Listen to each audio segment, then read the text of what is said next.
let's have some conversation. What do you know about risk? What's risk? How you are going to define risk? Anyone? Raise your hand.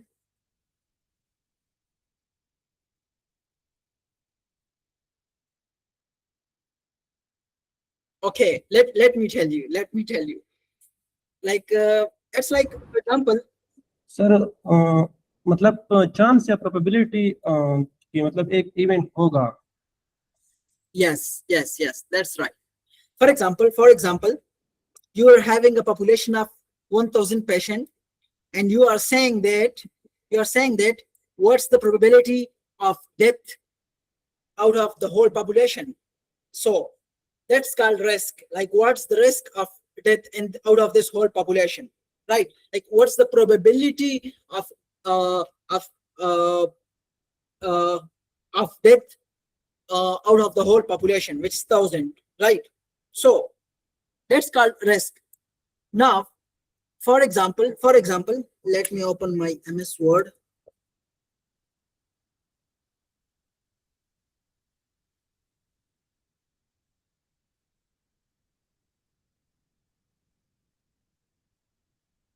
For example, is my screen is, you people can see my screen? Let me share it. I think it was not. So this is my screen. Okay. So for example, we are having two drugs, right? We are having two drugs. One is new drug, right? And we have a total population. We have a total population of what? Let me control exit. Let me insert. Let me make a table of this one table. Yes, we are having a new drug, and we are having a drug, like for example, an old drug, which are used from a long time, right? And we are having a total of 1,000 patient here, and we also having a total of 1,000 patient here. And here, for example, the death is like how many patients you have the died. So we are calling it like we have a total of 100 patient died out of 1,000, and here total of 200 patient died out of 1,000. So if I ask you what's the risk of death, what's the risk of death out of this whole population? So what will be your answer? Your answer, like you'll say that, like, what's actually the definition of risk? So the definition of risk is number of events. Events means, like, if a patient have a stroke, we call it an event. If a patient has died, we call it an event. So the event is something which happened in a specific population, right? So here, for example, the death are 100 out of total, which is 1,000. So, right? Exactly. So here the risk is what? So here the risk is about I mean 1/10, which is equal to 0.1, and 0.1 multiplied by 100 is equal to 10%. So here the risk of death, like let me make it a bit good.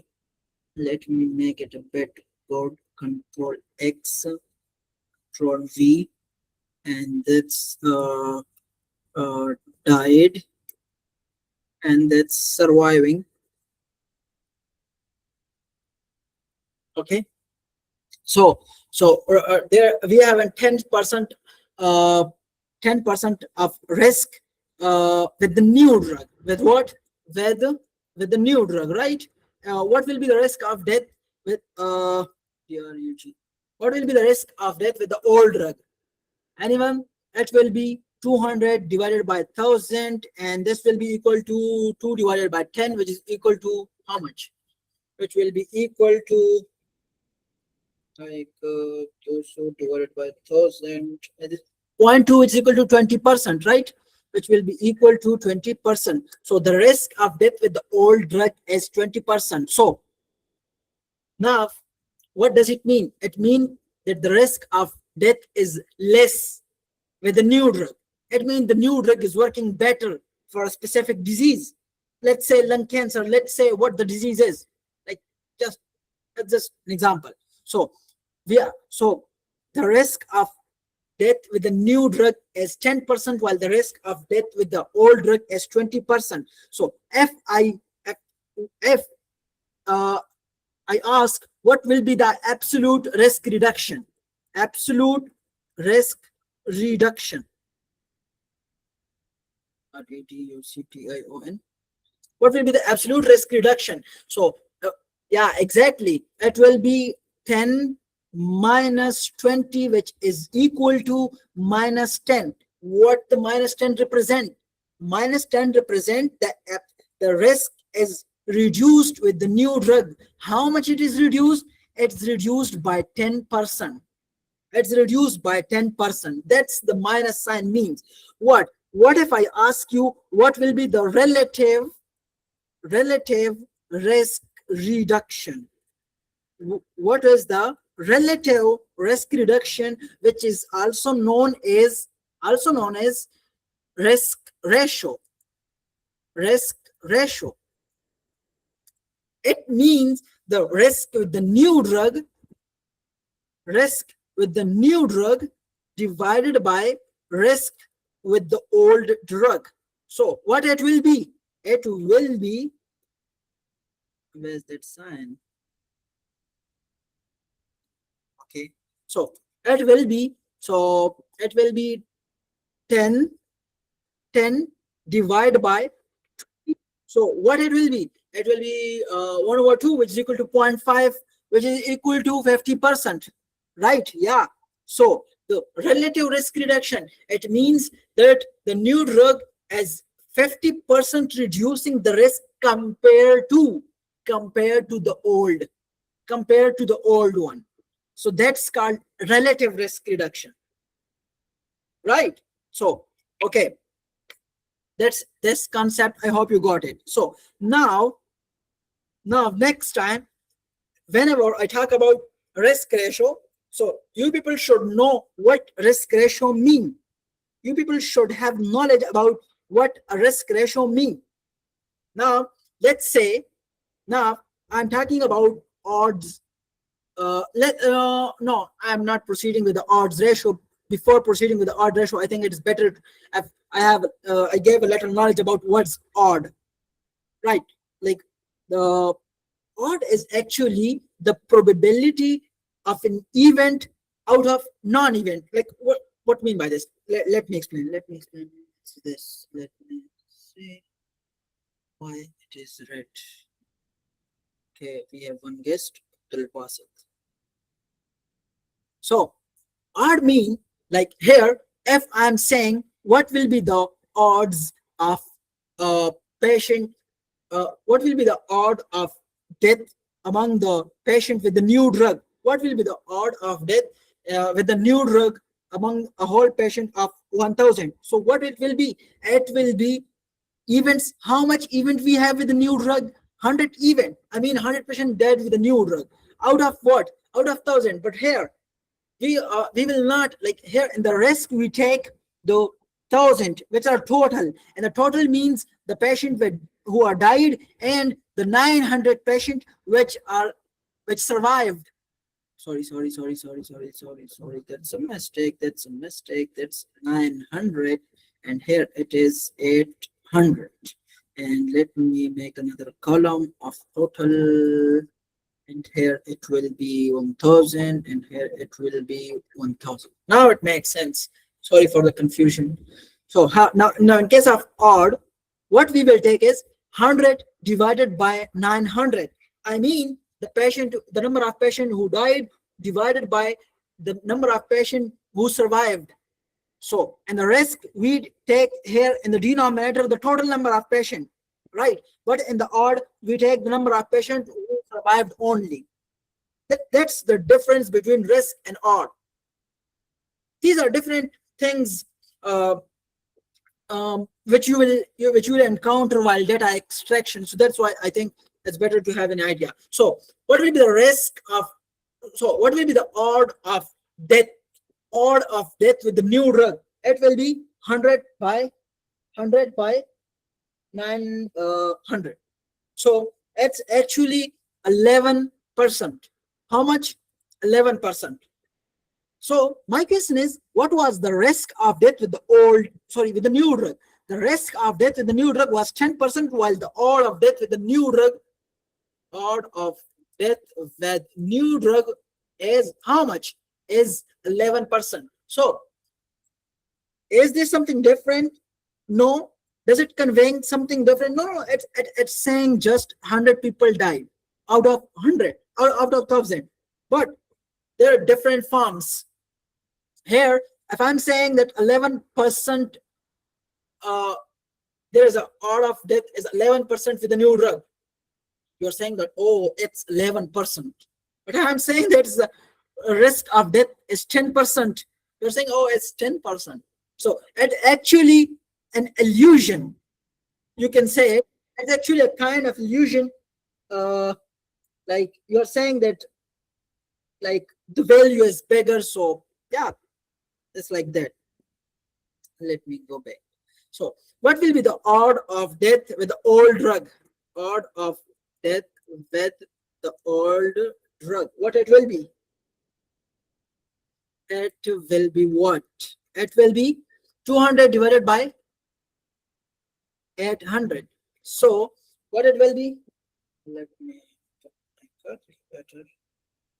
It will be 200 divided by 800, and that's 0.25, which is equal to 25%.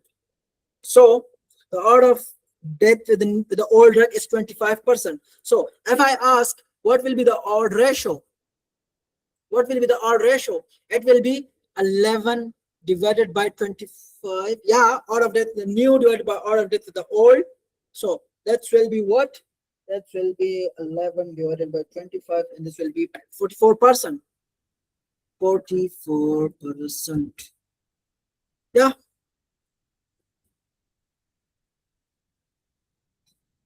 Am I doing right everything? Yes.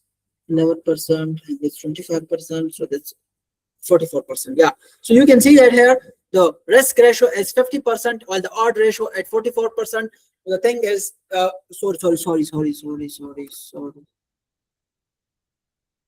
Odds ratio is 50. 10 divided by 20, I think it's 0.5.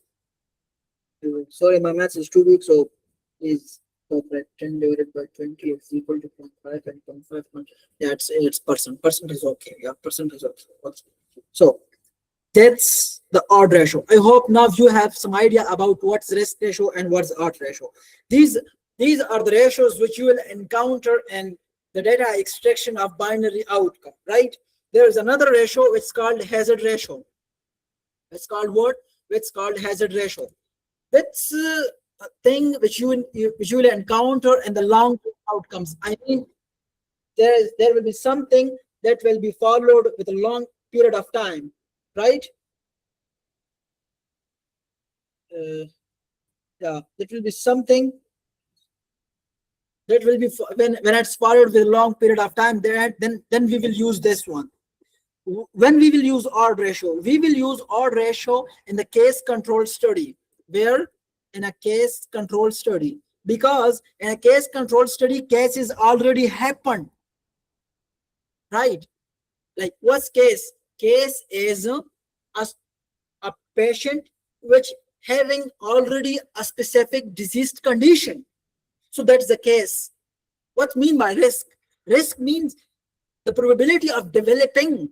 It's mean not yet developed, right? So that is why in the case control study we can't use the word risk, right? We use odd. Okay, I hope you got my point, Ali.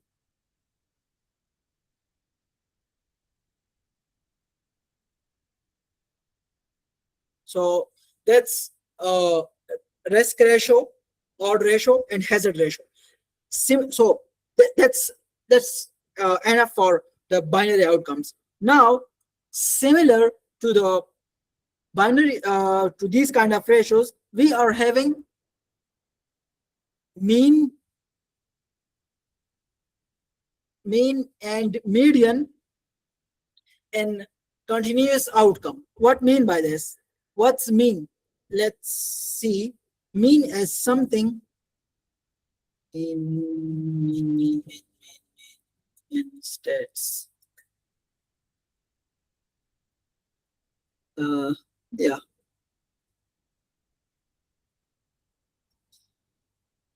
like here the mean is the average or normal. The mean and statistic is the way to find the average value of a set of numbers that calculated by adding this and this. So mean is simply an average, right?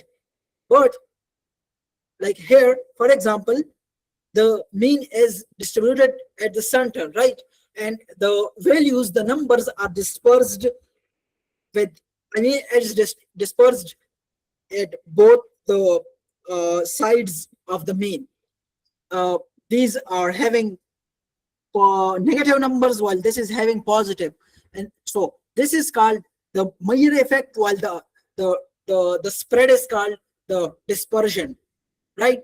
So and continuous, just like the risk ratio and the odds ratio, here you will find the mean difference and standardized mean difference, mean and median. You will find these things in the continuous, in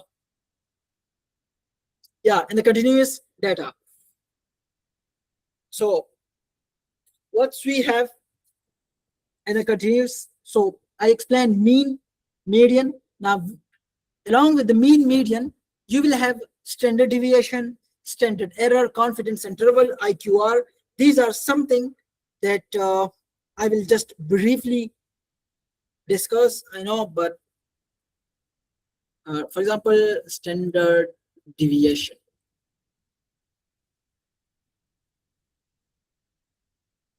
If you see this here, the absolute center, which having the maximum number of population, that's the mean. While at the both side of the mean, the numbers are spread. That's called deviation. But this deviation is a specific value, so that's called its standard. I mean standard deviation. So at the both side we are having +1 and -1. So that is why sometime you will see that in the age, like any continuous outcome, it will be written as the age is 54 ±5 or ±3 or ± whatever. That will represent the standard deviation. +1 is like to the one side and the -1 to the another side. So the whole spread will be like this, and it's I think 63%. Yeah, if you see this here, 34 and 34, it's about 68%. Yes, and similarly, so that's represent the spread. So when the standard deviation is more, it means that the values are spread. They are more spread. When the standard deviation is less, it means the whole population is close to the mean position.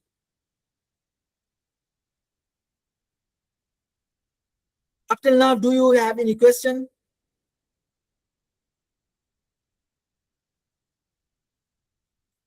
Let me know, please. After that,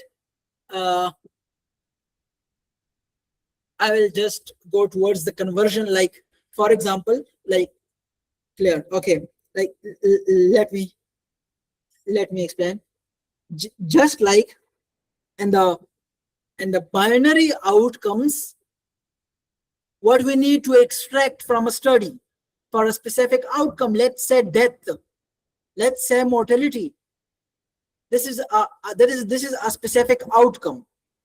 And one study, for example, this study reported that we are having 42 deaths out of 271, and E means intervention, experimental, and 38 deaths out of 272 in the control. So that's what you need to extract from a study, and that's how you need to extract data for binary outcome. But for continuous outcome, for example, this is a study 1, Iqbal 2024.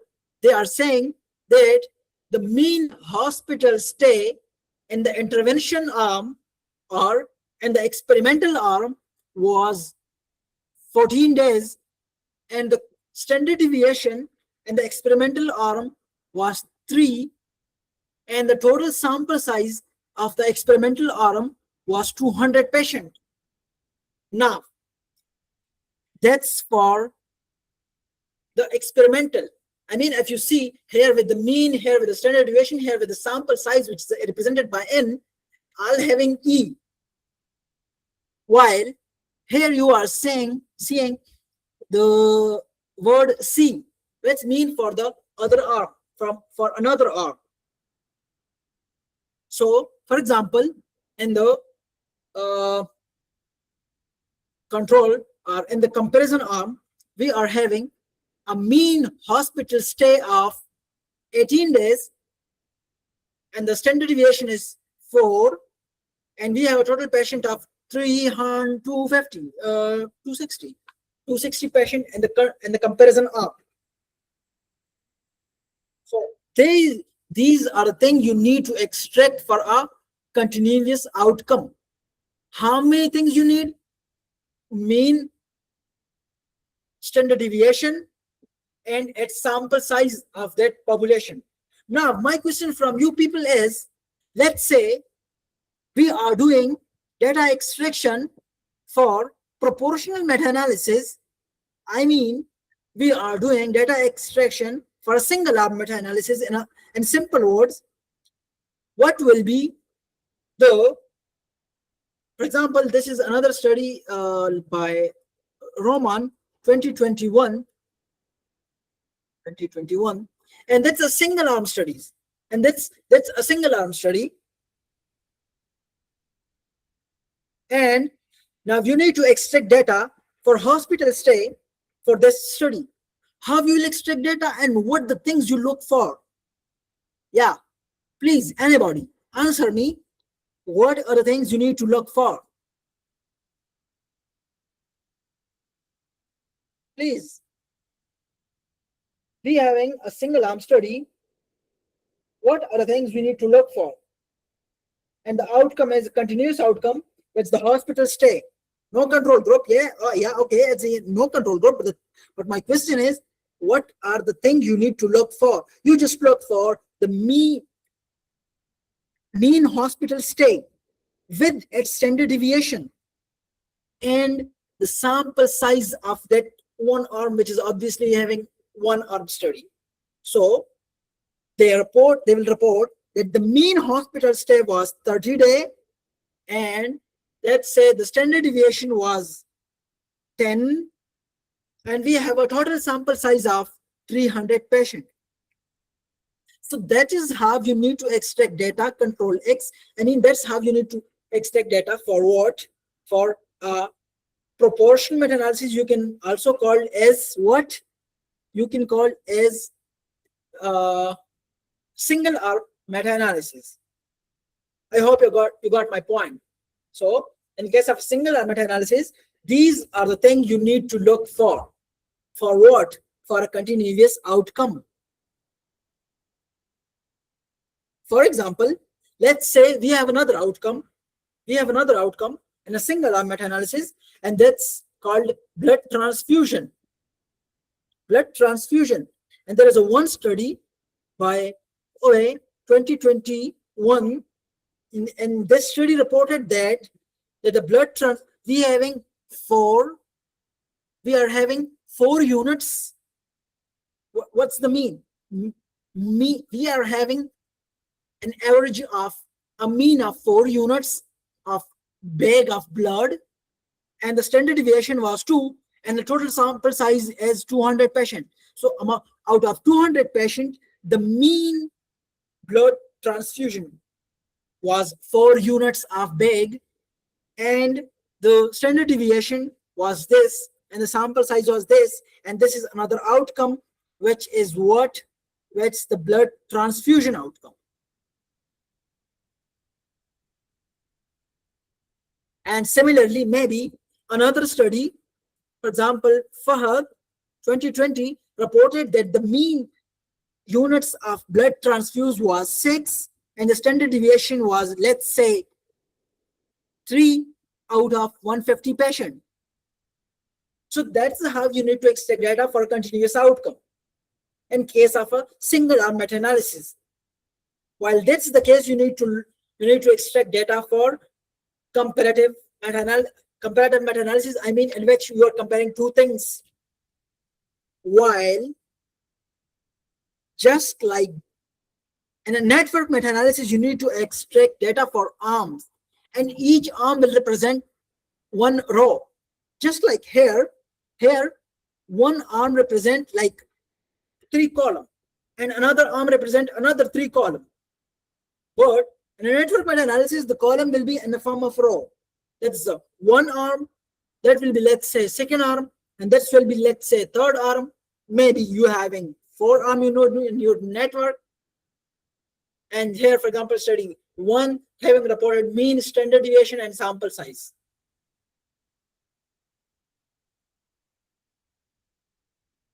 You got, I mean, are you people able to understand what I'm saying? Is there any confusion? Okay, so up till now, I explained what are the things you need to look for when you are extracting data for binary outcomes and continuous outcome, for comparative meta-analysis, for single arm meta-analysis, and for a network meta-analysis. Right? Now, in case of binary outcomes are usually straightforward, presented in the papers. But the continuous outcome, they're having a lot of variations. Some study, maybe, let's say if I have any study here,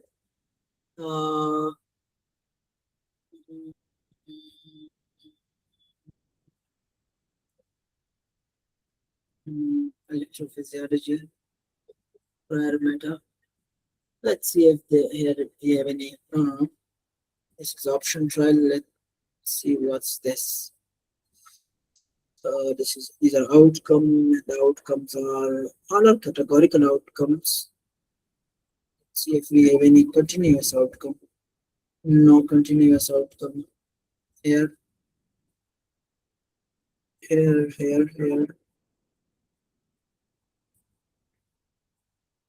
Here, age is what?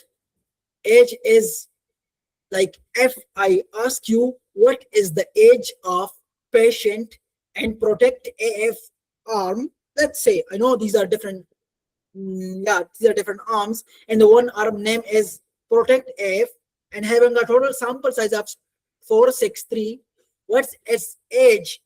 The mean age is 71.7 years with a standard deviation of 8.8.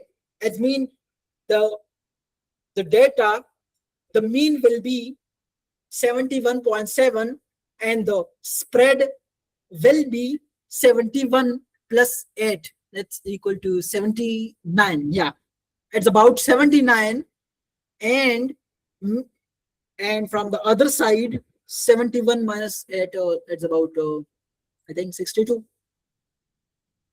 Yeah, so from 62 till 79. So this is the spread of the data. And the mean is 71.7 years.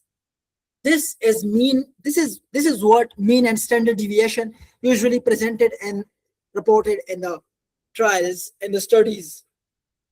And you need to extract this specific thing, and you will write this where? You will write this here in the mean. Here in the mean section, and the unit which is written with a plus minus, you just need to here write 8.8. Do not write plus minus.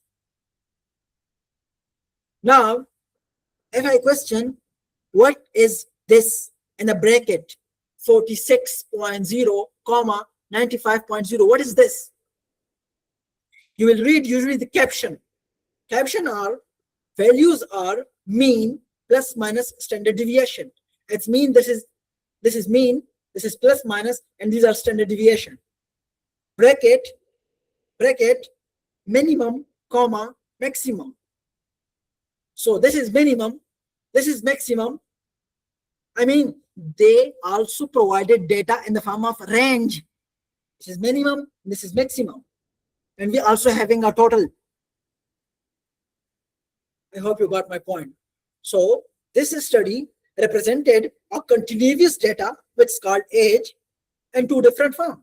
And mean and standard deviation also in from minimum to maximum. Okay? Yes.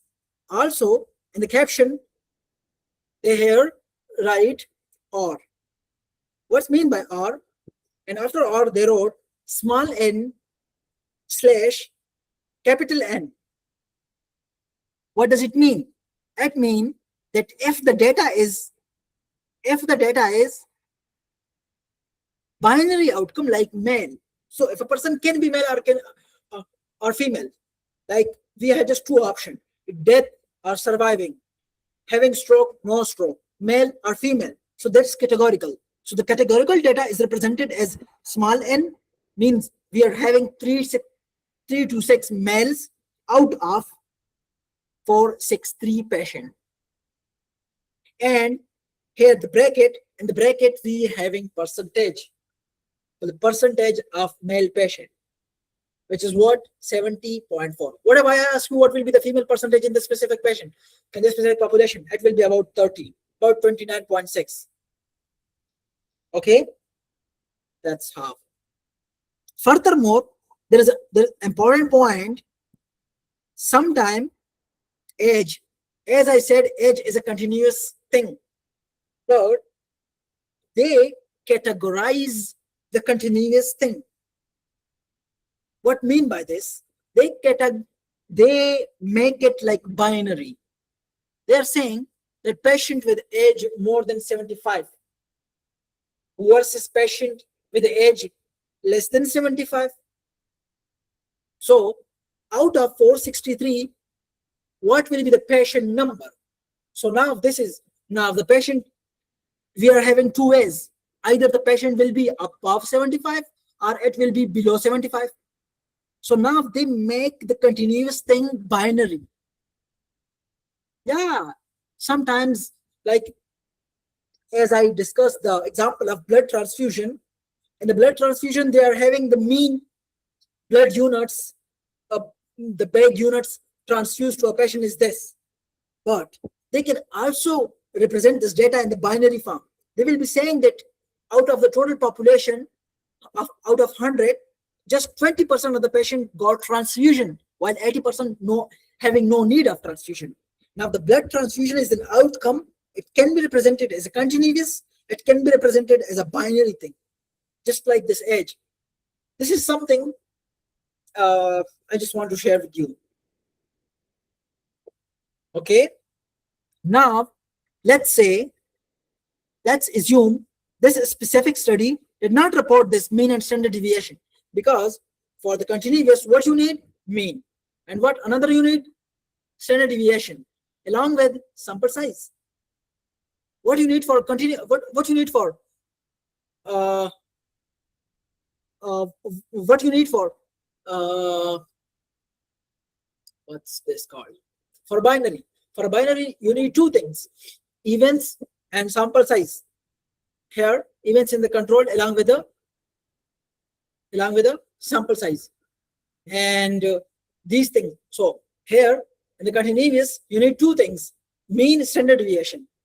While in the binary, you just need events. Okay. So I was saying to you, let's assume the mean and standard deviation is not reported.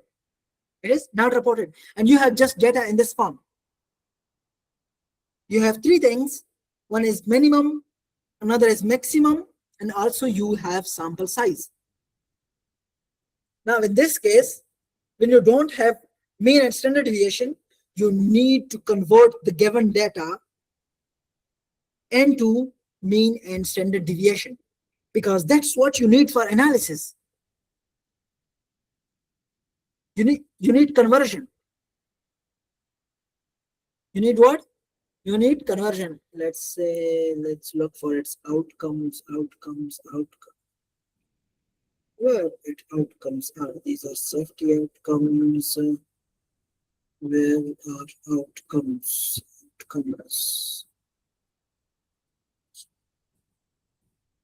Where are my outcomes? I think this project having all. Hmm,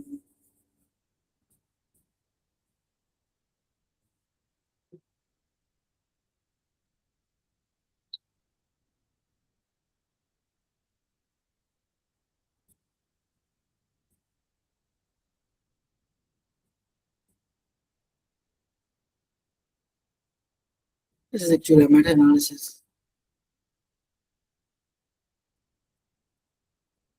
Oh, oh,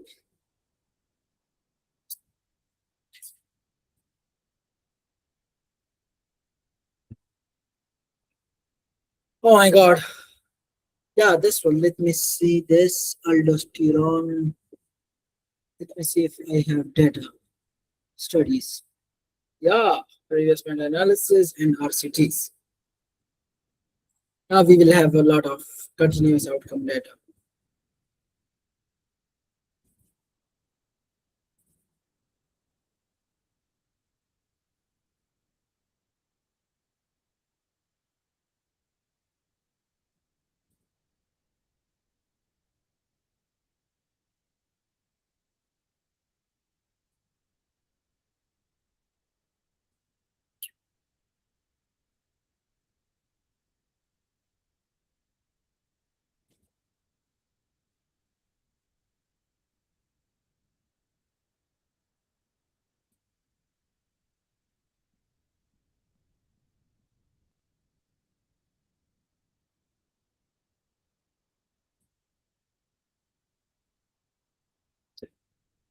I'm looking for data in different forms other than the mean and standard deviation.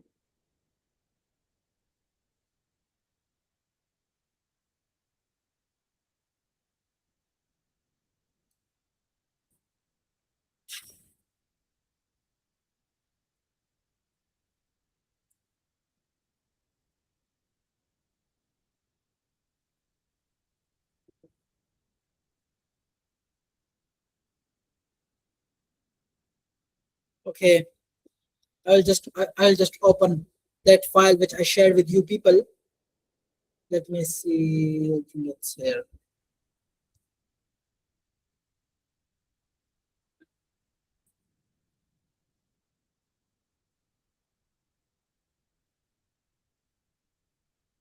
So, like here, I did these conversions. Here, I did these conversion. For example, I will delete these all and just will delete all of these. Delete this, and let's say, for example, some study provide like this. They are saying in the data, the outcome is presented like this: that the mean the hospital stay, hospital hospital stay was is equal to, it was uh like let's say it's 83 in the bracket. They gave you 76 and comma, and they also gave you 87. Yeah, so for example, when the hospital stay is given like this, but for the continuous outcome you need mean and standard deviation, while this is in the median and the interquartile. What one important thing, you must check at the end of the you must check at the end that, like here, calculated in kilograms divided by this, like this. Here usually uh they write like in what form we have data, right? So if they reported data in the form of median and the quartile, so they will represent values are in the form, values are in median and IQR,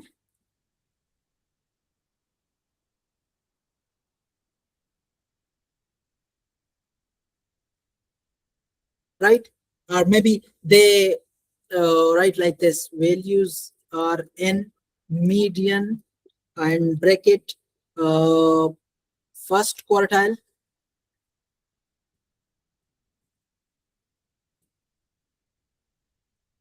comma third quartile. Right? So like this. So how you will do this conversion? You will first write here first quartile. What is first quartile? The 76 is first quartile. After that, you need to write median. What's median here? 83. What is third quartile? 87. What is the sample size of the population? That is important. And usually that's written above at the top. Like here it is 30. Like here it is 28. Like here it is 30. Here it is 22. It's so on and so forth, right? So for example, the sample size is 86. So here you will got your mean, and here you will find your standard deviation. So what you need to do is you need to control C this, and you need to write here, like here it's your mean, and another one was your what, and let's see where, and yeah, 8.29 was your standard deviation, 8.29. Okay, so this is the way you need to convert median and intra-quartile into mean and standard deviation. Why you need to convert?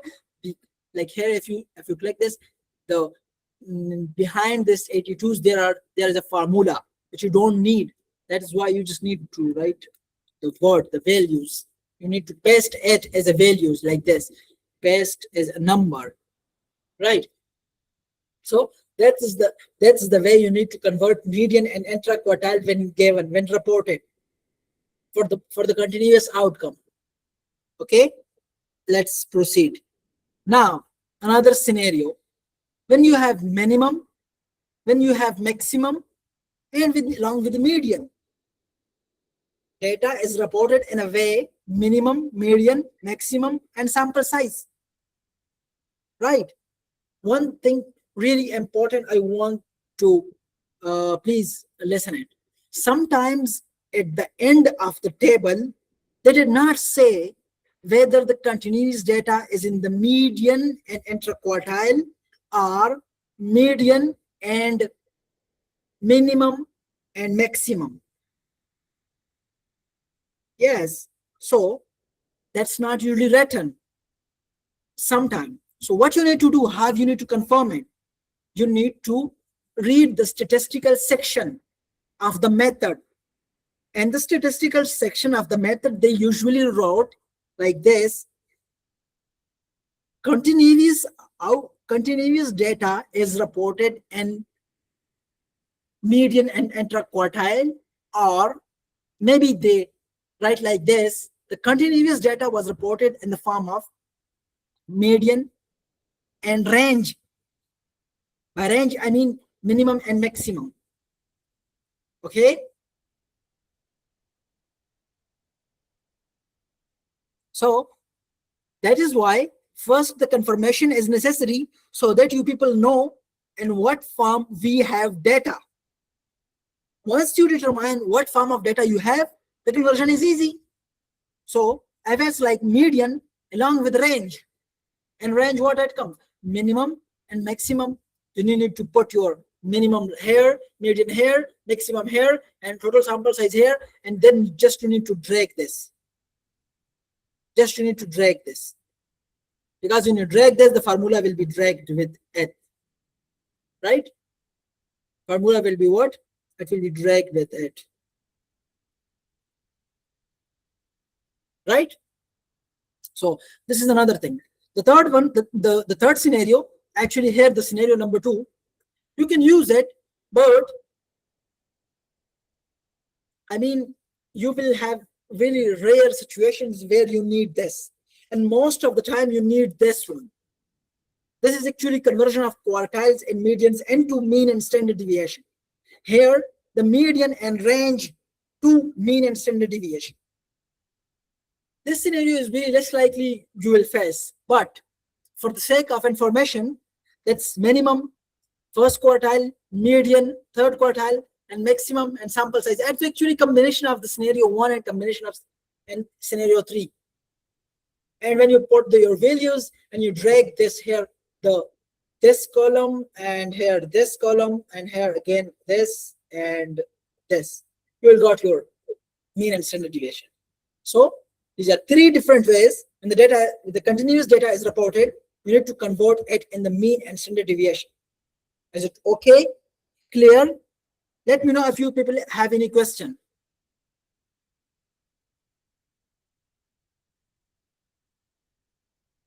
Hello? Let me know if you have any question.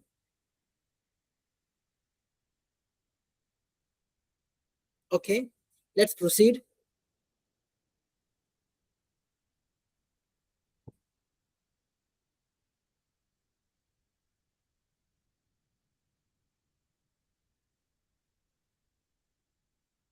What should I? Okay, I will discuss another one. This one.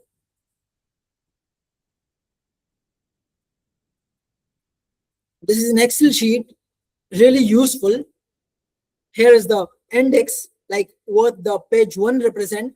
I mean this one, the one having correlation coefficient, the two having this thing, and the three having like this, the index of different sheets in this Excel file, right? And here is the reference of the methods used, right? So that's not the one you will face actually. This is standard deviation baseline. Okay.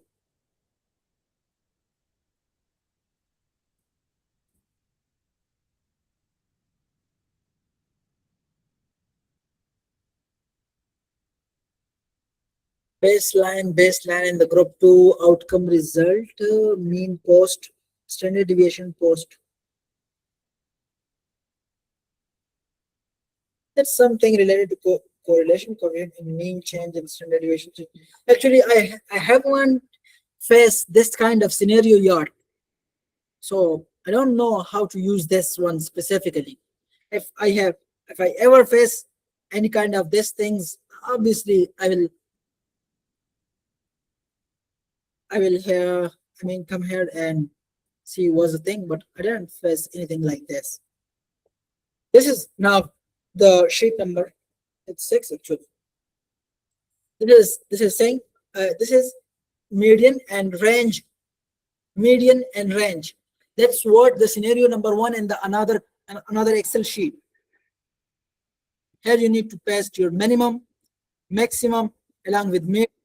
So when you have median and range, you need to convert into mean and standard deviation. This is another way, and this is by Hoso, and you need to give the reference of the Hoso 2005 paper.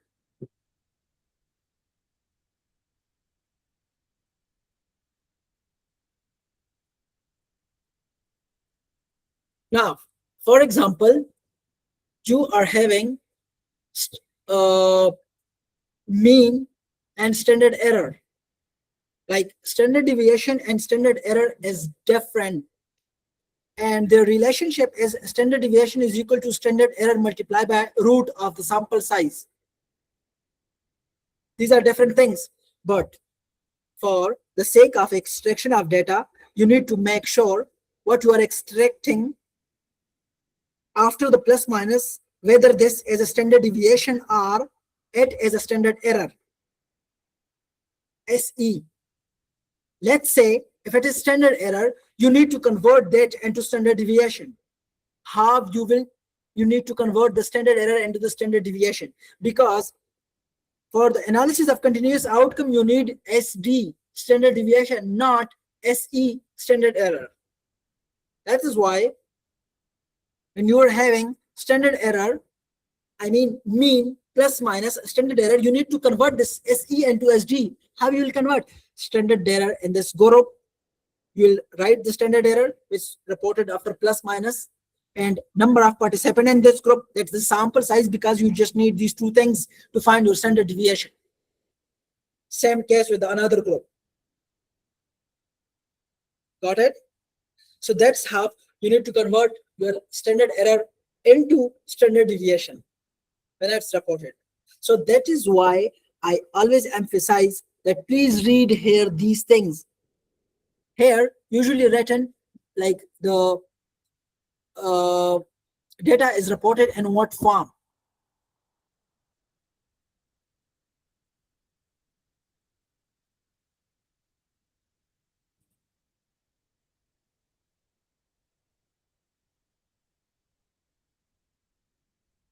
like here, SD, mean and SD. So outside the bracket, it will be mean, and inside the bracket that will be standard deviation. Sometimes it's represented with mean plus minus SD, sometimes like this. So you always need to read this notation, right?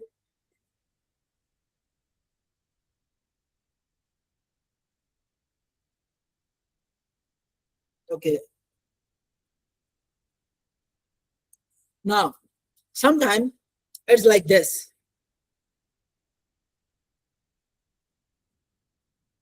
Like here you will have a continuous outcome.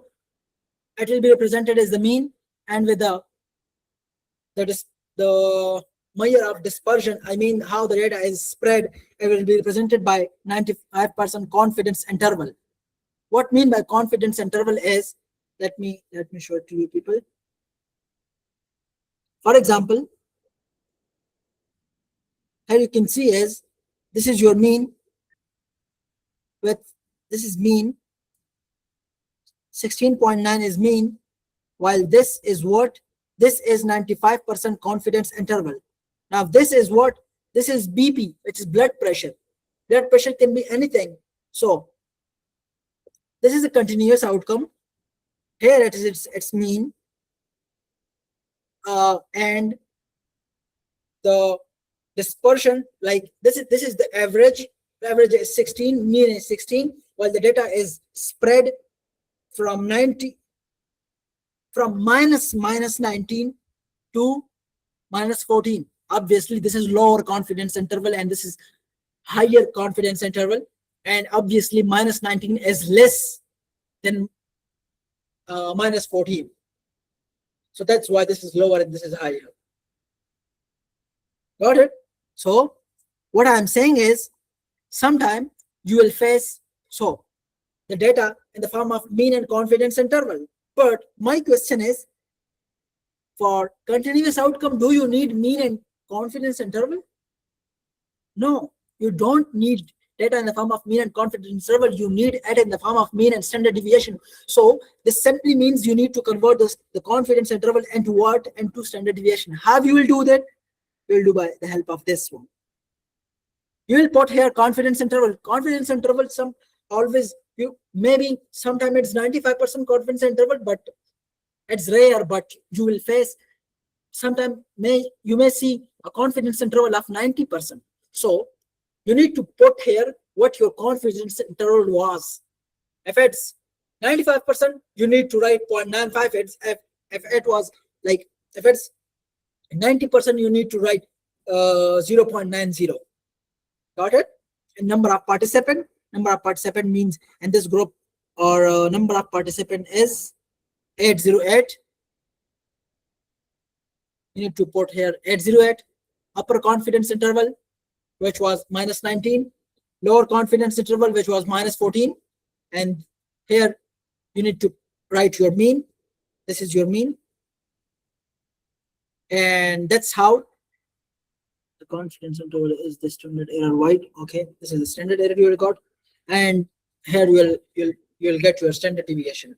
So when you find your standard deviation, so you'll have two things: mean, and you'll put this mean here, and you will also got your standard deviation from this conversion, and you will put it here. So that is how you need to convert confidence interval into standard deviation. Got it? Let's proceed. Let me know if you people have any problem until now.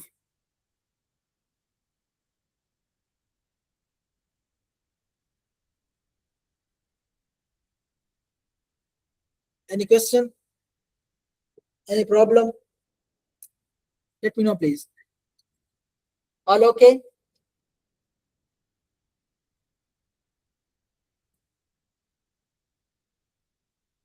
Okay. For example, again, this is a median and intra-quartile conversion into mean and standard deviation. So this is first quartile. You need to write your first quartile. You need to write here your median, which is actually a second quartile. First quartile means 25%. This means 66%, and this means 99%. And here you need to write your sample size. Yeah, so actually I think it's yes. Let me check.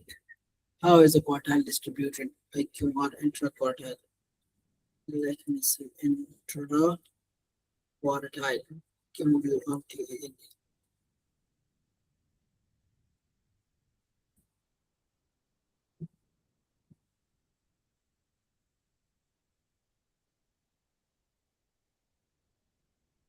Q1, and this is median, and this is Q3. Yes, this is 25%, I think. This is 50%, and that's 70%. Yeah, this is. Yes, intra-quartile range. So Q1 is up to 25%, Q2 is 50%, and then Q3 is 75%. And again, I mean, so we having, yeah, Q1, Q2, and Q3. Q2 is usually called median. Hope you got this. This is the data, the distribution of data is in the form of 25%. This is called intra-quartile.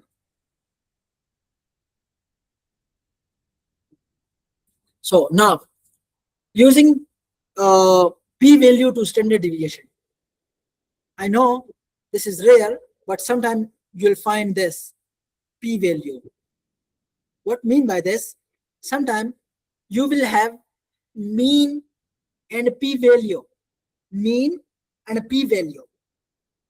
Obviously, what you need for the analysis of continuous outcome, you need mean and standard deviation. So when you are having p-value along with what? Along with mean, so you need to convert that p-value into your standard deviation. How you will do that? You will write your p-value here. Obviously, the p-value will be between the two groups, participant in one group, participant in another group. You will find a t-value, and then you need to put your t-value here, difference between the group. Yes, and you'll find your standard error, and after this, you need to put your standard error, group 1, group 2, and that's how you will find your standard deviation. That's actually here, I think, and this Excel sheet here it's difficult. I will also show you another way, which in the RevMan calculator, and that way is really easy compared to here. Here you first need to put your p-value, then t-value, then you will find your standard deviation via standard error. That's a bit complex. So when I will here and later I will open the RevMan calculator, I will show you how you can convert the p-value into standard deviation. There in the RevMan calculator, that's easy. Confidence interval into standard deviation between the group. So yeah, it's actually the data when it's between the two groups. So you need to put the participant in group 1, put the participant in another group, and you will have your standard error. And when you put your standard error, and by the help of standard error, you need to find the standard deviation. This also you in the RevMan calculator is easy.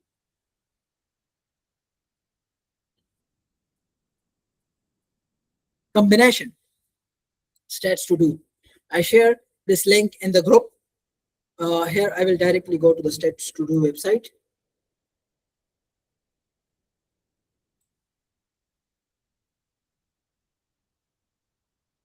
This is a stats to do website. When you need this website when, let's say, you are comparing peripheral versus central axis in case of trans aortic valve replacement. You're trying to replace your aortic valve percutaneously. You know that the approach, you can enter the catheter to the patient body from different axes. You can do by the axillary route. You can do it by direct from the central, and you can also do it from the femoral artery. So you having different routes. So, for example, your question is central versus peripheral. Peripheral. Peripheral.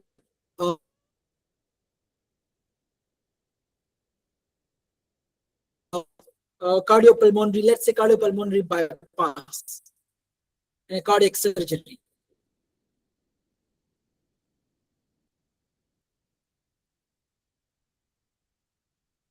Now. For example, in the peripheral, you include axillary to be your peripheral, femoral side to be your peripheral, and while the aortic side to be your central. This is your central axis root. Now, you have, for example, one specific paper. Let's say it is Fahad 2020, and this specific study reported data for all the three arms. It reported data for aortic axis, for axillary, for femoral, right? And here you have data for mean and standard deviation. Let's say its sample size is 200. Let's say here the sample size is 150. Here, let's say here the sample size is 300. And here the mean is what? The mean hospital stay here, for example, it's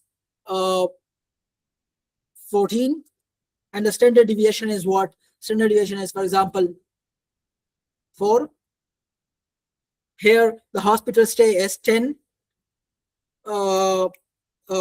Standard deviation is, for example, 5. Hospital stays, for example, 20, and the standard deviation is 8. Now, is your intervention is what? Your intervention is, for example, central. Your experimental is what? Experimental is central. Your control is what? Or comparison is what? This is peripheral. But now you know that in the peripheral, I can include both, and you can include axillary and femoral, and you have data for both. Now, what you need to do is you need to combine, like at one hand, the central will be 200, but the peripheral will be 300 plus 150, which is equal to 450. So the total patient in the peripheral will be what? In the peripheral will be 450 patient. Now, the data here in the mean and standard deviation. Now, just like you simply add their total population, you also need to to combine its continuous outcome, i.e. combine its mean and standard deviation. Okay. So how you will combine these two mean and standard deviation with each other so that you have just one mean for the control, that is peripheral, and standard deviation for the control, that is peripheral. I mean, here you have two mean and two standard deviation. Do you need two things? No, you need to combine this. You need to do what? You need to combine this. How you will do this? Easy. What you need to do is you need to write n. N means sample size. You need to write mean, right? You need to write SD. And here you need to write what? Group 1, which here, for example, axillary, and group 2, which here, for example, femoral. The sample size of the axillary is 150, and the sample size of the femoral is 300. The mean in the femoral axillary is, what's the mean in the axillary? It's 10. What's the standard deviation in the axillary? It's 5. What's the mean in the femoral? It's 20. What's the some standard deviation in the femoral? It's 8. Now, you need to copy this, Control C this. You need to go to the Stats to Do website. You just need to paste this, Control V this, and you need to click on this one, the second one, combine data into a single group by decomposing mean and standard deviation from all groups. Here, I have just two things to combine, no matter if you are having three things like axillary, femoral, maybe you are having another group, maybe you are having another group, and you need to combine the four things. You just need to copy that in that specific way and just paste it. And after that, click the second thing, that combine data into single group by decomposing mean and standard deviation from all groups. And that's how you will get a total sample size, which is 450. You need to control C this, come here, just paste it here. Sorry, that's sample size 450, and here what its mean is 16.6. Control C this again, and that's the mean. So that's mean, and that's standard deviation, which is 8.5. Control C it, and that's how control C. So now you have data for your for the combine. You combine the mean of two groups, and that's how you can combine sample size, mean, and standard deviation from multiple groups. You don't need to combine it. Got it? That's thing we need to do is. Let me know if you have any question. Yeah, Muhammad Khan, just raise your hand. If you have any question, yeah, you can ask.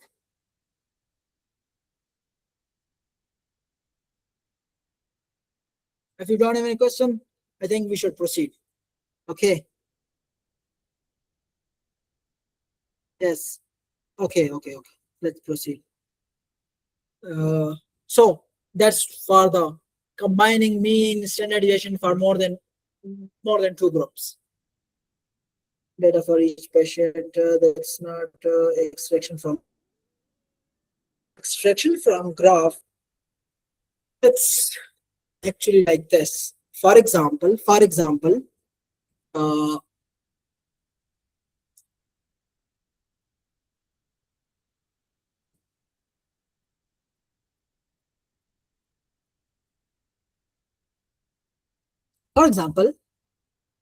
you need what is the systolic blood pressure, obviously in the form of in the unit of millimeter of Hg.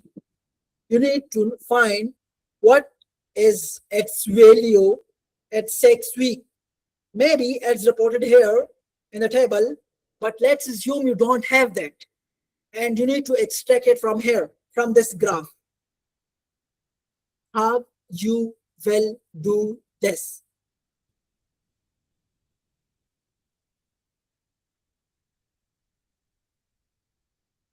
I think I have similarly another one which is about similar. I've extracted data for NEHA, NYHA, NEHA. I forget that example, but let's say, what's this? Okay, 50 milligram of lorundrostat, and this is placebo.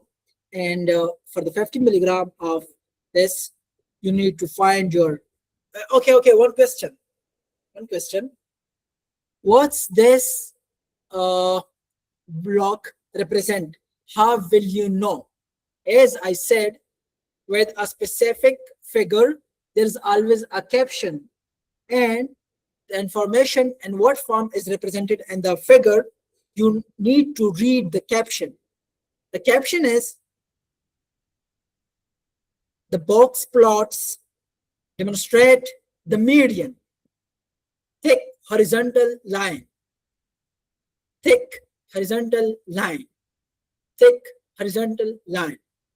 mean circle, IQR, box top and bottom,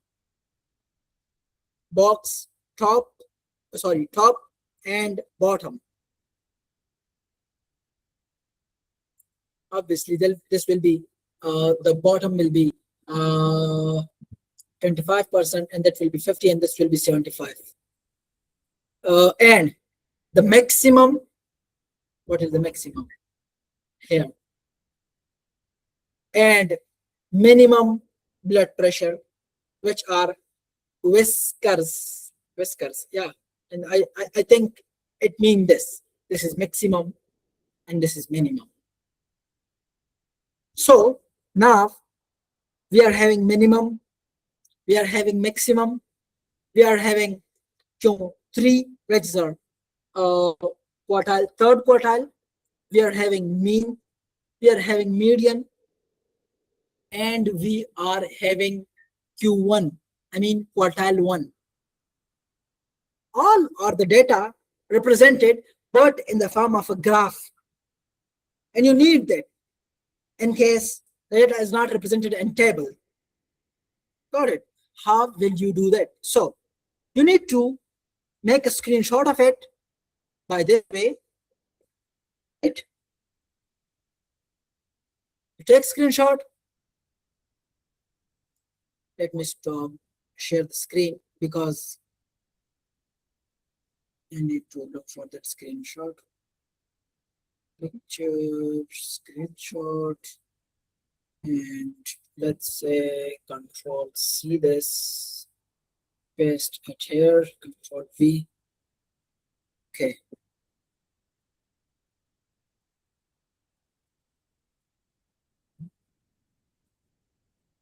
Let me share my screen again. So, is my screen visible to you people? You need to come here. You need to search web plot digitizer. What? Web plot digitizer. You need to open it.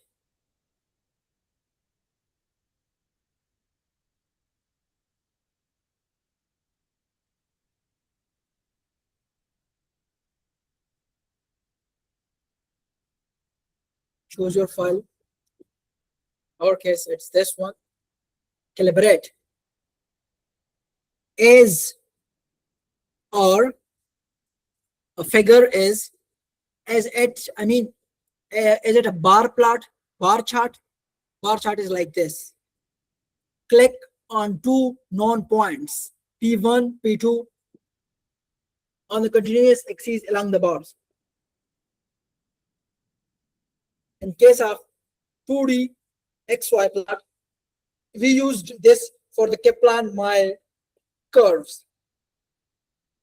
Polar diagram, I don't know this, but you can extract any kind of graphical data with the help of this web plot digitizer. For now, up till now, I just use these first two options, XY and bar chart. Here I'll calibrate this. Let me cross this. I need to select two P1 and P2, point 1 and point 2. For example, my point 1 is 80. I need to click on this with the arrow keys in my keyboard. I will make sure that point is at its own place. Hope you got my point.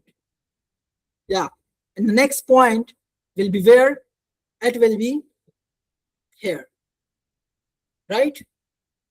And you can see here in this side, you can see it in the zoom form that the point is at a correct place. If it's here, you can move it with the help of arrow keys of your keyboard. Okay? Now, you select your point. Now you need to put the values of your points. What the values of our P1? P1 is 80 mm of Hg. So what will be the P1? It will be 80. What is the P2? P2 is 200 mm of Hg. You need to calibrate it. Now, for example, you don't need the data for baseline. You just need for the 50 milligram lordoxatate and at the week 6. And you need what? You need, let's say, the Q1. The Q1.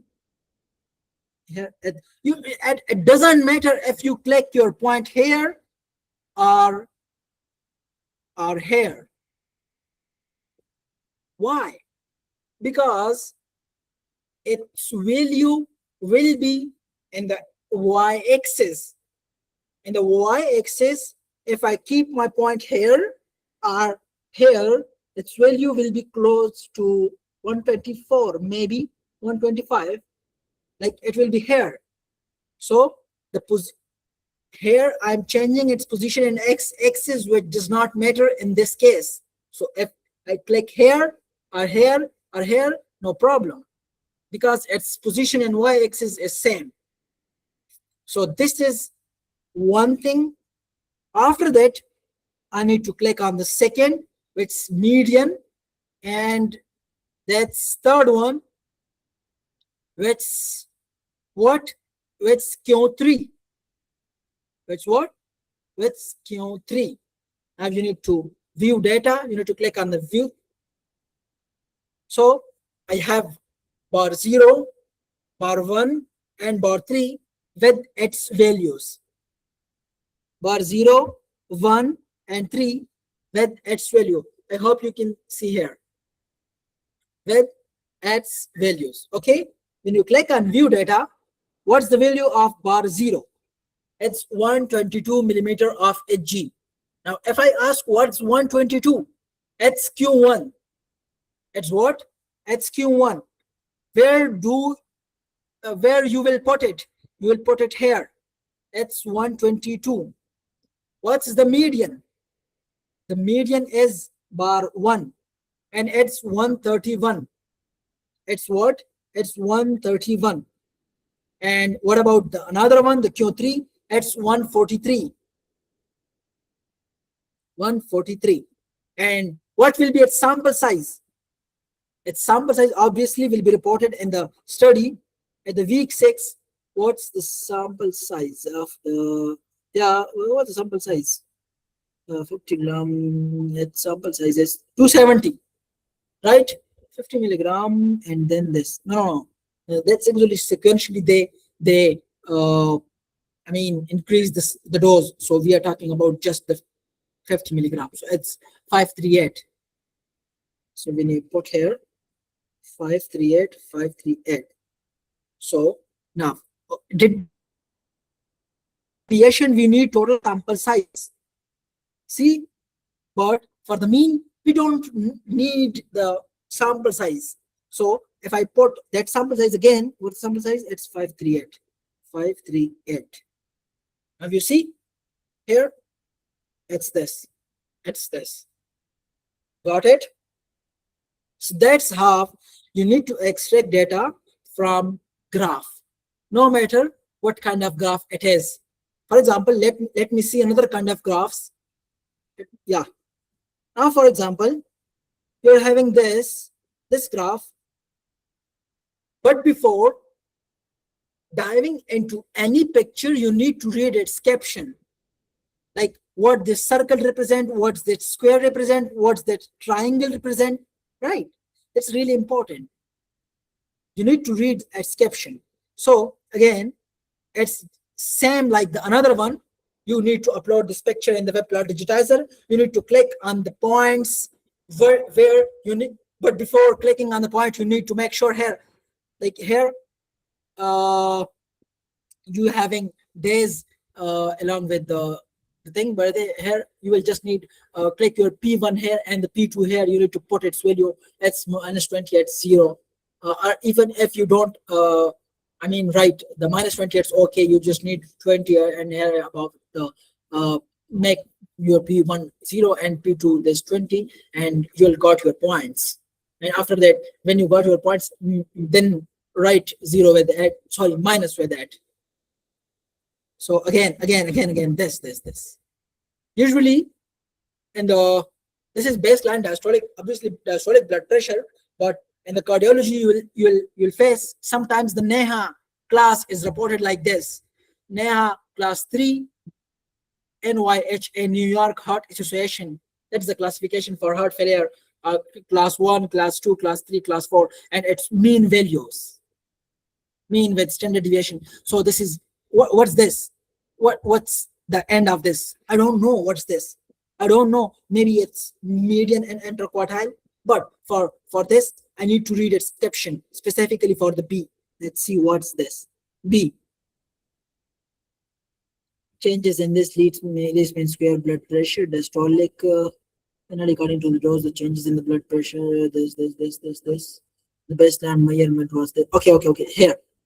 P values are shown for significant in the groups. I bar.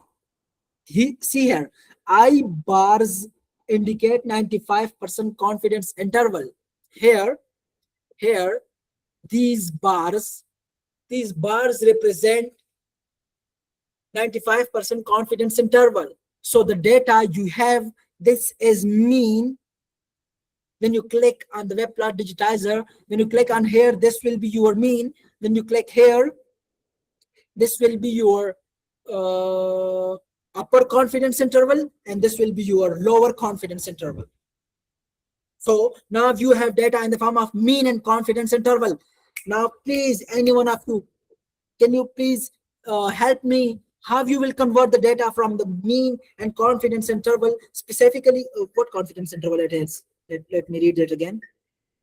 It is, yeah, it's 95% confidence interval. So now, can you please, anybody of you, let me know how I can convert that into mean and standard deviation. As for the continuous outcome, I need what? I need mean and standard deviation. But here the data in the graph is represented in what form? So that's why I'm saying again, I'm stressing on the point that please make sure to read the caption. Sometime the error bars, the I bars, sometimes it will be written like this: the I bar represents standard error. Sometimes it will be written like this: the I bars represent standard deviation. The upper is the plus standard deviation and the lower is the minus standard deviation. I hope you got my point. So in this case, you need to apply this one formula. Let me see where it is. It is data for combination. Yes. No, this is the confidence interval between the group. No, that's not the one I'm looking for.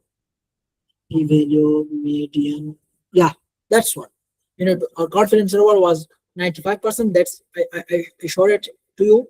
What will be the participant size, participant sample size, upper confidence interval from the graph, lower confidence interval, and its mean, which are least mean square. So it's a kind of another kind of like sometimes you having adjusted data, sometimes you don't having adjusted data. So least mean square is actually a kind of adjusted data, like adjusted mean. It's another it's a type of it. So you can pull it with another least mean square. You can also pull it with simple mean, but it's not preferable. Just like in some studies, when you are having adjusted data, and sometimes you are having studies with propensity match score and non-propensity match score, but you pull it because these are all observational studies.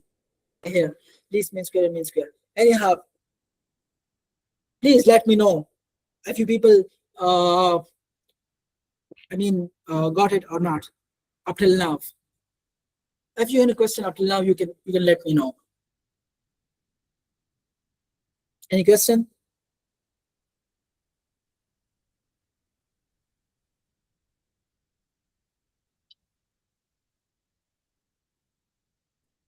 Hozo is good. Both are good. It doesn't matter. Sometimes I try both and I see whether it's the difference is significant difference or not. But I usually go with the Hozo, and that's not much difference there. Yeah. Any question?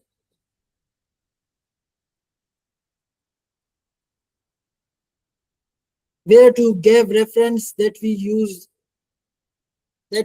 this method? Where to give reference? Okay, the references are usually written here. Let's see. Yeah, here. Like they are saying that we got it from the Cochrane handbook. For example, I think the Cochrane handbook chapter number 10. That's about continuous outcome. Cochrane, COCHRN, Cochrane handbook for systematic reviews of intervention for SYSTMI. PMATI systematic reviews of intervention, interventions, chapter number 10. Chapter number 10 is about, I think, continuous outcome. Let's see. No, oh shit. This is chapter number 10.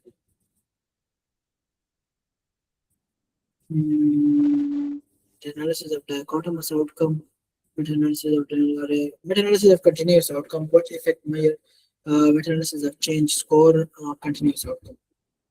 Here, here you can use. They gave this kind of thing. Meta analysis of change score. Uh, like this. You will read that different these things are explained in detail. But what I did is I just explain all of these things in simple form.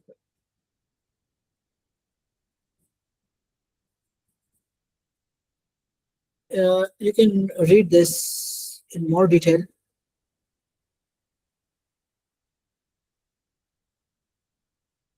Okay, there is some important things which are still remaining, and I think I need to explain this. And that's really important in terms of extraction because the continuous data are usually not reported in one form, right? So what you need to do is, for example, you are having a different kind of data. For example, sometimes the data is represented in terms of means. Like for example, let's say there is a study one which reported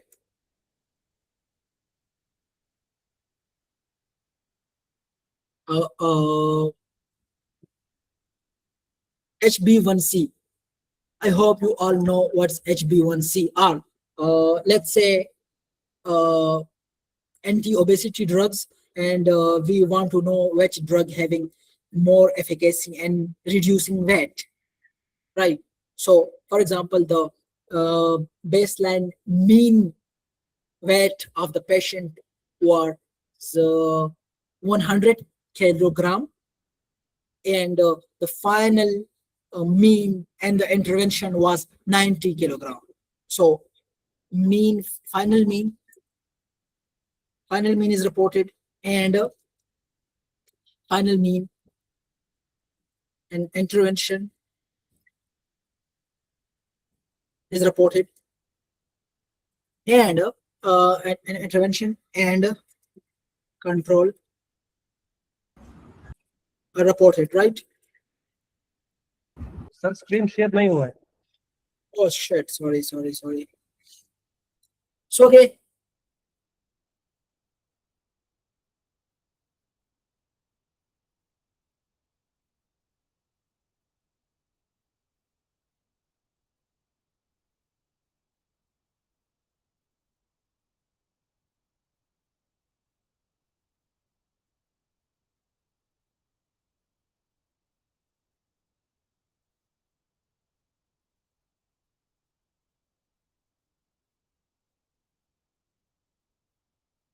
sorry.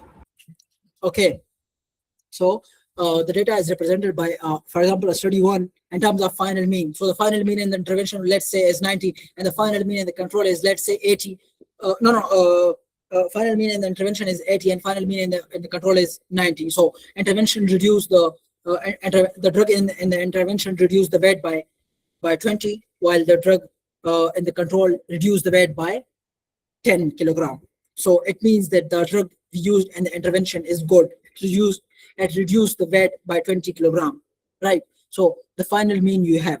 So the final mean obviously will be, and also they will report its uh, standard deviation. So the data is reported in this form. For example, another study too, you having that this also reported final mean and experimental and control. And study three also reported like this: final mean and intervention and control. So how you will pull this? You will pull like this. You will pull in this form, like just like this. Mean in the intervention, standard deviation in the intervention, and sample size of the intervention, just like this, right? For study one, for study two, and for study three. Okay, okay. Now scenario two. This is scenario one.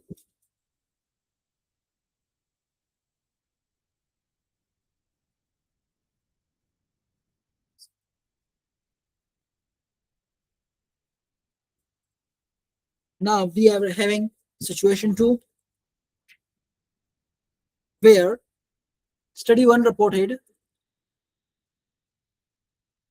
control V, final mean and experimental and control, but study 2 reported, uh, change from baseline, mean change from baseline,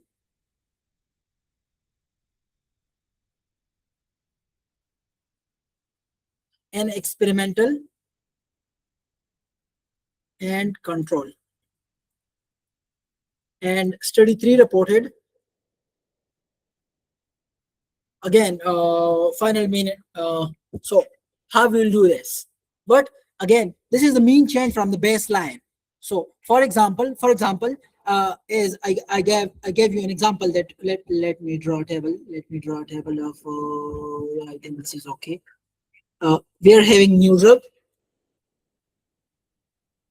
and this is the old drug, and the weight initially. What was the weight initially? Okay. The weight after 6 months, the taking the new drug, the weight is 80 kilogram, and here the initial weight was 100 kilogram. Oh my god, let me cross this. Sorry, this was 100, and this, the difference is what? Different, we reduce the weight by 20 kilogram. So the weight is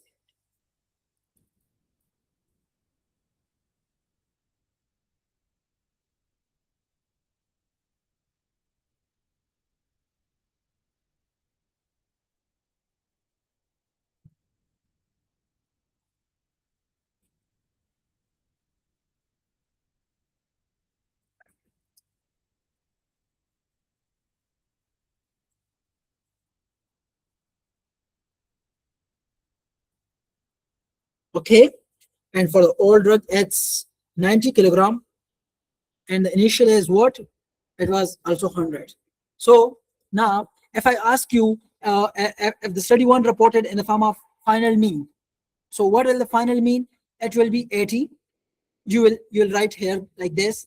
For example, you'll write here 80, and they will also report the standard deviation. So standard, for example, it's 13, and obviously there will be a sample size. There will be a sample size, and for the control again, when a study report the data for intervention and one kind of thing, that it also report the data and the mean and standard deviation, right? Like, I mean, one study report data for the both experimental and the control, and same thing, right? So for example, another study reported data mean change from the baseline. So here, if I ask you, what is the mean change from the baseline? So the mean change from the baseline is here 20 kilogram, and here it's 10 kilogram. So here the mean change is what? This is 20, and here, but here the mean change, and the, I mean, this is your experimental, and this is your comparison.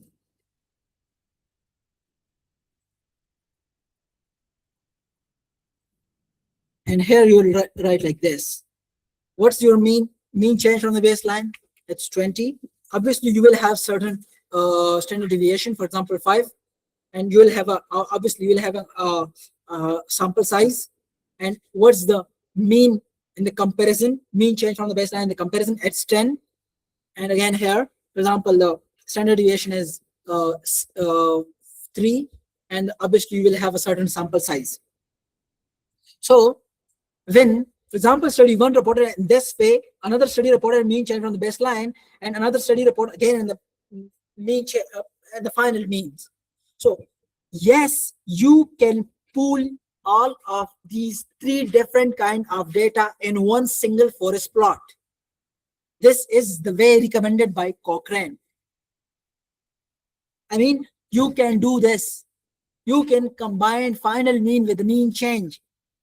It's okay if one study reported the mean change, another reported the final mean. It's okay. You can do analysis like this. The third situation, situation 3, Let me know if you people have any question until now. Let me know, please. Do you people got like the situation two? Sorry, the situation one and two. Situation one is used most, like at most of the time. Most of the time, final mean is given like the mean blood loss is this, an intervention mean blood loss in this. Like a mean change, the change is usually from the baseline usually represented in the obesity thing, and in the anti-diabetics drugs, like the mean change from the baseline of the hemoglobin H1C is like this in intervention, and in the control is this. You got my point. Okay, let's proceed with the situation number 3.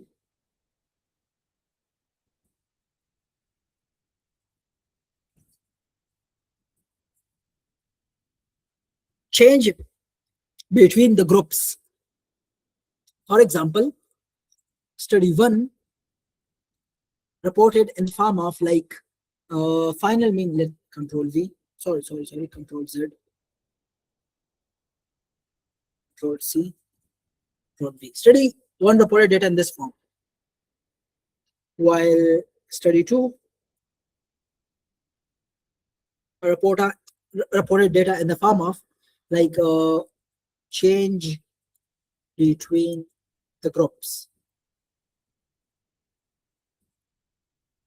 Mean change between the groups. What mean by this?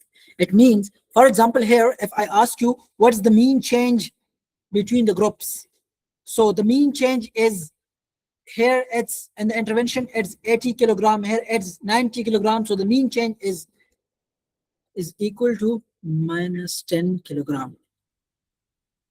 Here it's what? It's minus 10 kilogram. And obviously this here is the mean change, and with the mean change maybe you having mean change between the groups. In this case, this is mean change or mean difference, you can call it. You can call what? Mean difference between the group. It's represented like this, right? So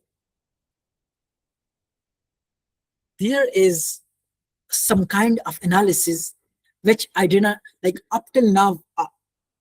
I'm coming to this point, but this is important. Up till now, I explained how you can extract data for comparative meta-analysis. How can you extract data for single arm meta-analysis? How you can extract data for network meta-analysis? But I didn't explain one thing, and that's really important. It's important because, for example, risk ratio, no, hazard, or let's say odd ratio meta-analysis forest plot. Seen images. You see here, these are just odds ratio. These are just what? These are just, this is odd ratio, and this is lower confidence interval, and this is higher confidence interval. This is odd ratio, this is lower 95% confidence interval, and higher 95% confidence interval. Got it? So in this kind of meta-analysis, like for the binary meta-analysis, as I said, that you need data to be in the events and the total events and the total and the comparison group and the in this group. But I can't tell you how you can pool when you have just odd ratio, or you have just risk ratio, or you having just hazard ratio. Similarly, when you having this kind of data, I mean the mean difference between the groups, you will go with just like odds ratio, just like the risk ratio, just like hazard ratio meta-analysis, same way mean difference meta-analysis. How you will do that, and how you will organize data for this kind of meta-analysis, it will be like this. It will be like this. Study risk ratio, or let's say you having odd ratio, let's say you having hazard ratio, let's say having mean difference. Okay, yeah, That's for continuous outcome. And lower CI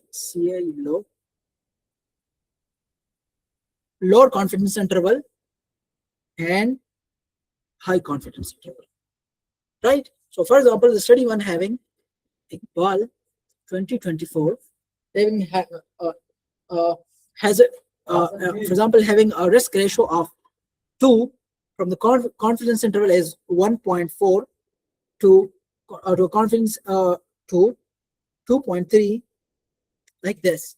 So similarly for another study, you will pull all the risk ratio, odd ratio, or hazard ratio in this form. Same is the case with the continuous outcome if it is even mean difference between the groups, between the two groups, intervention and control, and the mean difference. Like here, there is a risk ratio between the intervention and the control, odd ratio between the intervention and the control, hazard ratio, intervention and the control.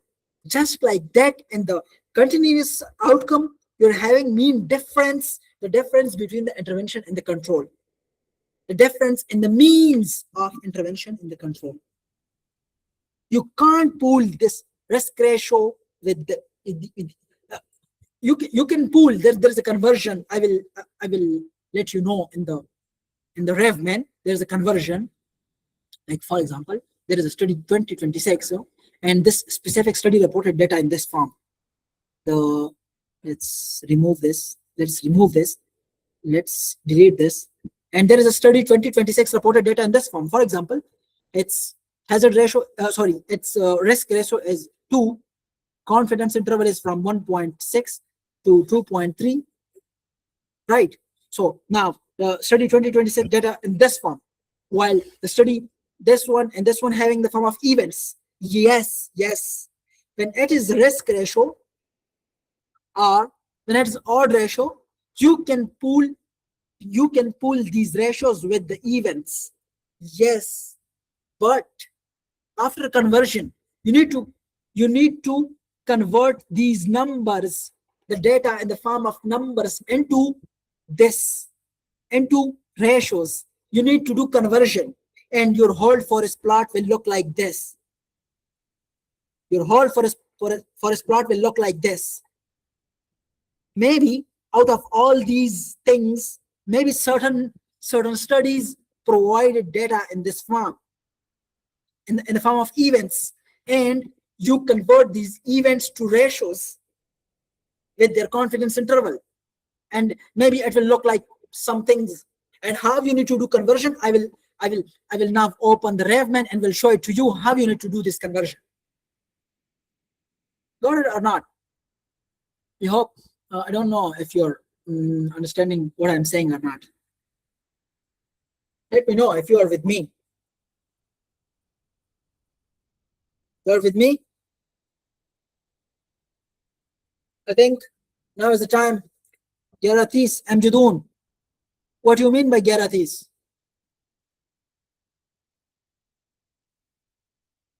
If you are in a hurry, we can end it. I mean, I don't have, yeah. I know it's late, but what I'm doing, it's for you people, honestly. And even if I don't explain these ways, I mean, I'm not that's not in my what it's called, in my eligibility list, and it's conditional. I'm not responsible. Where's my RevMan? Let's open RevMan. Sorry. It's like review manager. This is review manager. You need to open it. Open. Go to my review. Close. No to. Let me share this. Screen is already shared. So you will need to save the RevMan. That's important because sometimes you need to do conversions, and RevMan can do this conversion very, very easily for you people. You need to make new, next, interventional review, next, Intervention is, for example, X. For this, for example, this is Y. Next, full review, open, and studies, references. You need to include your studies. How you will include it? Add study. For example, this is IQMBL Iqbal 2024.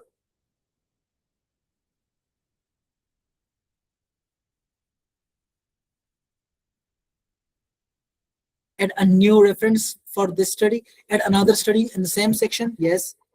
Another study, for example, Fahad 2020. Finish. These two studies are enough for our exam for the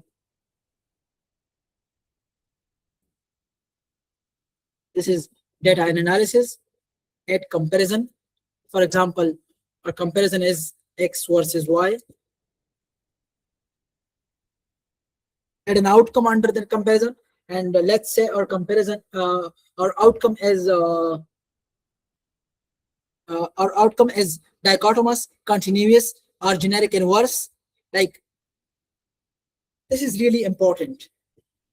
You need if you're having data in this form, just in the form of events and total, events and total, then you need to put on the dichotomous. You need to click on the dichotomous. If it's mean, standard deviation, and total, you need to click on the this one. But if you are having some data in one form, I mean some data, where it is, some data in the form of events, another data in the form of this, or you're having hazard ratio, you need to click on the generic inverse. What's the name of the outcome? Outcome having, let's say, all-cause mortality.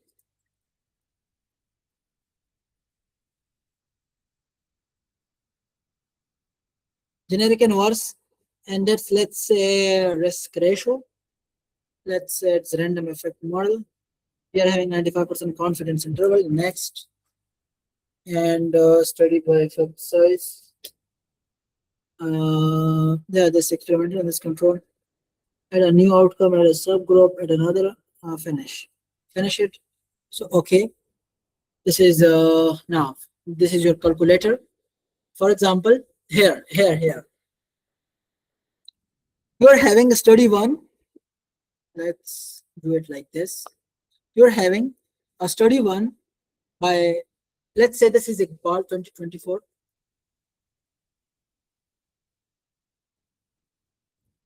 And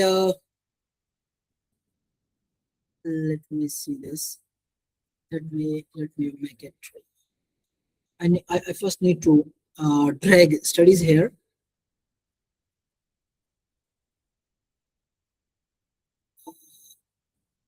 What's this? Fahad, and with shift you can click on Iqbal 2 and finish. Yeah, now you can see our both of the studies are included this specific thing.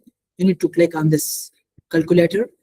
You need to make it here, there, and now, okay, where is the calculator? Here is the calculator.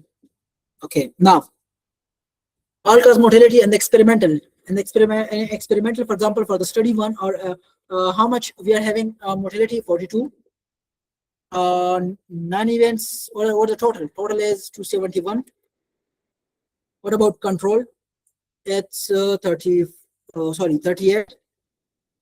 out of what? Out of 272. And yeah,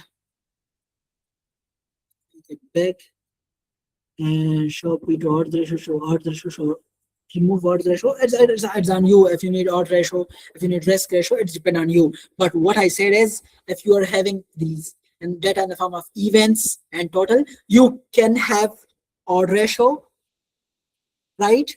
Odd ratio. You can have its on upper and lower confidence interval, ln z, and p values, and standard error, and all these things in a calculator. So for this specific study, you got your odd ratio. What is odd ratio? It's odd ratio at 1.12. What is this confidence interval? 0.7. and 1.8. Okay, but let's say, and we have another study in the form of risk ratio, and we need to pull, or we want that our whole forest plot look in the form of risk ratio. Then we need to extract this, and this. Got it? Does it make sense to you people or not? Let me know. Does it make sense? Okay. So that's how you need to pull data. You need to pull data when it's represented in different form. So when it's represented in events, you can pull it in the form of forest plot, which look like odd ratio, or in a forest plot which just look like this in a risk ratio. But the events, when you have events in total, you can't pull it with the hazard ratio, because in the hazard ratio there is included time. You don't. That's not happening. Okay. So similarly, let's say you have another outcome, which continuous outcome, which having mean and mean change, and at that place, that's another not comparison, another outcome. That's our comparison, and I want to add another outcome. And for example, this outcome is what? This outcome is hospital stay or weight loss.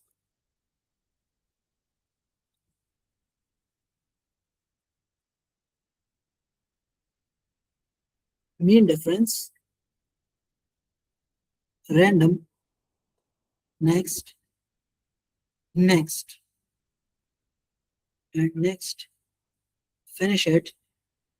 And here, this is a sign by which you can pull both the studies data. You can click shift. You need to finish. So now, mean difference with standard error. Now, when you click on this calculator, you're having different things. Now, you have mean of experimental with its standard deviation, and mean of control with its standard deviation. You can get its confidence interval and standard error and other things. But if you having, for example, its mean is 12 days, and its standard deviation is 4. Here it is 10. So standard deviation is, for example, 3. So that's how you got your mean difference.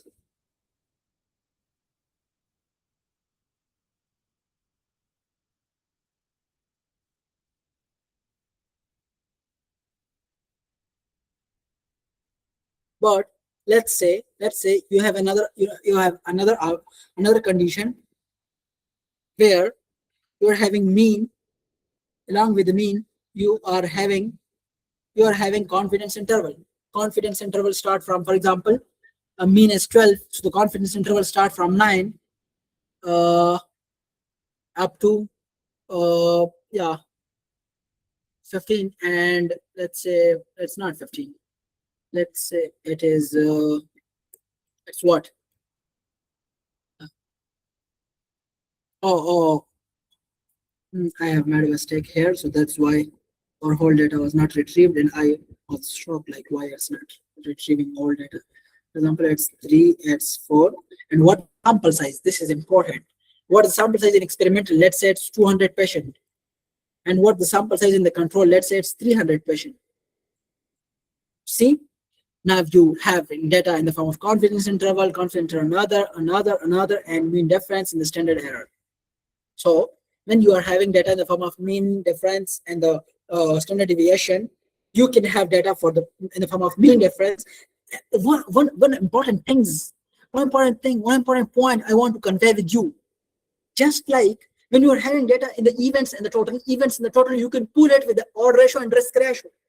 Similarly, when you are having data in the form of mean and standard deviation, you can pull it with the mean difference and standard error. Just like this forest plot. But this forest plot name will be mean difference with 95% confidence interval. Let me show to you. Order ratio meta-analysis forest plot mean difference.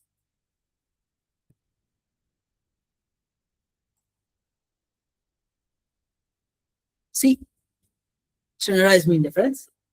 As another kind of mean difference, you can use standardized mean difference when you're having difference unit.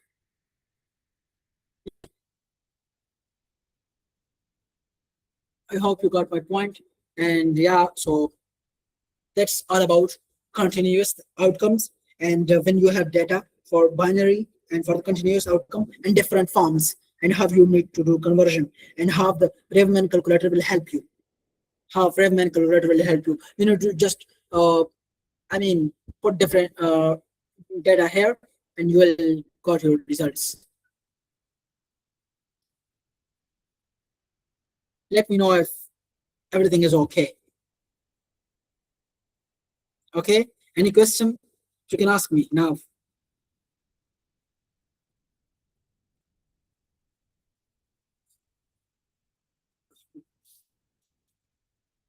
I think it's time to